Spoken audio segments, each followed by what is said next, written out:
আপনারা দেখছেন আরকে নিউজ বাংলা।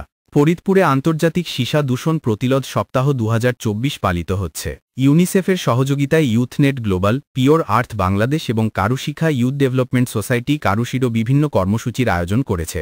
এই কর্মসূচির মধ্যে রয়েছে সচেতনতামূলক র্যালি, মানববন্ধন ও আলোচনা সভা। শিক্ষার্থীরা সীসা দূষণের ক্ষতিকর দিক সম্পর্কে আলোচনা করেছে এবং এর প্রতিরোধে ব্যবস্থা নেওয়ার দাবি জানিয়েছে।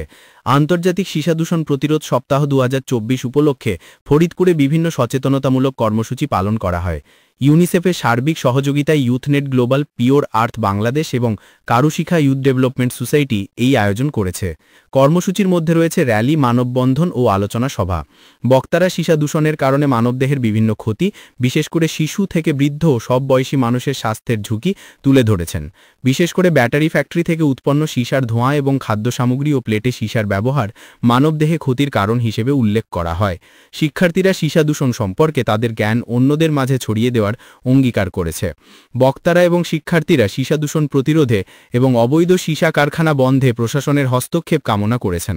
সীসা একটি ক্ষতিকারক পদার্থ যা মানব শরীরে, বিশেষত শিশুদের মস্তিষ্কের বিকাশ ব্যাহত করে এবং ব্রঙ্কাইটিস, বিকলাঙ্গতা, কিডনির সমস্যা সহ বিভিন্ন রোগ সৃষ্টি করতে পারে। সীসা দূষণ ব্যাটারি কারখানা থেকে নির্গত ধোঁয়া এবং খাদ্য সামগ্রী ও মেলামাইনের প্লেটের মাধ্যমে মানব দেহে প্রবেশ করে। সীসা দূষণ প্রতিরোধে সামাজিক সচেতনতা বাড়ানো প্রয়োজন। প্রশাসনের উচিত অবৈধ সীসা কারখানা এবং সীসা মিশ্রিত পণ্য উৎপাদন বন্ধে পদক্ষেপ গ্রহণ করা।